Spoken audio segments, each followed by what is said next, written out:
से आप सभी का स्वागत है। बढ़ते हैं अगली खबर की ओर। मंगलवार रात राजधानी जयपुर के कई इलाकों में एसआई भर्ती रद्द करवाने की मांग करने अभ्यर्थियों के घरों में पुलिस की रेड करने के मामले में कैबिनेट मंत्री किरोड़ी मीणा ने नाराजगी जताई। मंत्री किरोड़ी अपने 7 अभ्यर्थियों को लेकर गृह राज्य मंत्री जवाहर सिंह बेढ़म से मुलाकात की। इस दौरान किरोड़ी मीणा ने कहा कि पिछले दिनों एसआई भर्ती वाले 10-20 लड़के लड़की मिले थे। उन्होंने कहा हमें सीएम से मिलना है। हमने 5 तारीख तय की, लेकिन सरकार के कई अधिकारी मेरी छवि खराब कर रहे हैं। कई अधिकारियों ने इंटेलिजेंस को रिपोर्ट गलत दी। अधिकारियों ने मेरा नाम लेकर सरकार को गुमराह किया और रात को मंजू शर्मा, विधूड़ी सहित अन्य के घरों में रेड की, जो कि गलत है। उन्होंने कहा कानून से बड़ा कोई नहीं है।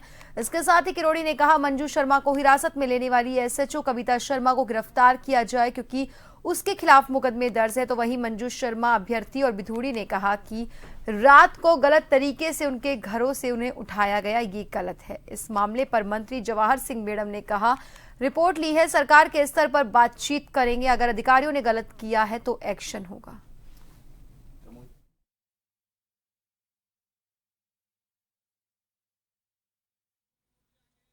रात को मैं 11 बजे मेरे पास फ़ोन आया ये सब इंस्पेक्टर बच्चों का कि ये जो विकास विधूड़ी, जिसकी अभी हाल ही में शादी हुई है, ये महावीर नगर में एक किराए पे कमरे में रहता है। वहाँ पुलिस रात को पहुँची कविता शर्मा की अगुवाई में।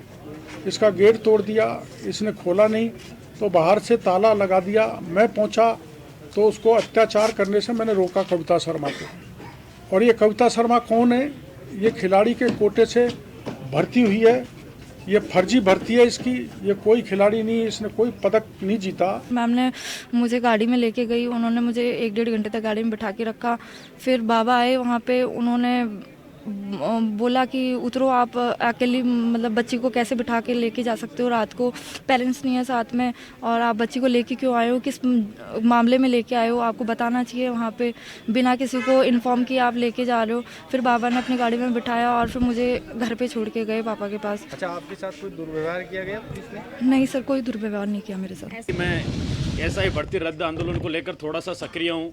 मेरा दोष सिर्फ इतना सा है, मेरी बहन मंजू का दोष इतना सा है कि इस भ्रष्टाचार के खिलाफ हम आवाज़ उठा रहे हैं। और हमारा दोष ये है कि जो सरकार ने रिकमेंडेशन की, हम उसी बात को दोहरा रहे हैं कि आपकी सरकार ने जो जांचें कर दी, एसओजी, पीएचक्यू और एजी ने जो सब कुछ कर दी, सरकार को रिकमेंड कर दिया, तो वो आप उस पर कार्रवाई क्यों नहीं कर रहे? जब पिछले 4-5 दिनों से हम इतने डरे हुए हैं, सहमे हुए हैं, हर बार फ़ोन किया जाता है, धमकियां दी जाती है। और रात को जब कल ये 11-11:15 बजे ये लोग आए तो गेट फांद कर आए, फिर ऊपर चढ़े तो इन्होंने गेट को तोड़ने का पूरा प्रयास किया, लात मारी, एक खिड़की को पूरा तोड़ दिया। और जब हम डरे हुए सहमे हुए थे तो हम निकले नहीं। मैंने मेरे मित्र को सूचित किया, उन्होंने किरोड़ी बाबा को सूचित किया, तब जाके बाबा आए और तब तक वो बाहर से लोग आके चले गए थे।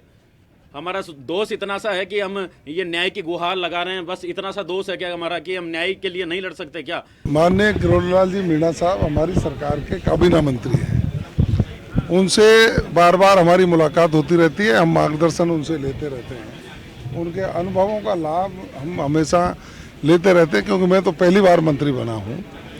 उन्होंने जो बात कही है, जो न्यायोचित होगा वो निश्चित रूप से होगा। उन्होंने एक एसएचओ के बारे में कहा है, मैंने पुलिस अधिकारियों को कहा इसकी रिपोर्ट ली जाएगी। और जहाँ तक बच्चों की बात है, कैबिनेट मंत्री हैं, वो स्वयं सरकार है, उनके बच्चों के पास पहुँच गए तो अब कोई विषय रहा ही नहीं। किरोड़ीलाल जी स्वयं सरकार है कि नहीं, आप बताइए। किरोड़ीलाल जी कह रहे हैं कि फर्जी सर्टिफिकेट से थानेदार नहीं, तो निश्चित रूप से वो कोई बात कह रहे हैं तो उसकी न्यायोचित जाँच करें।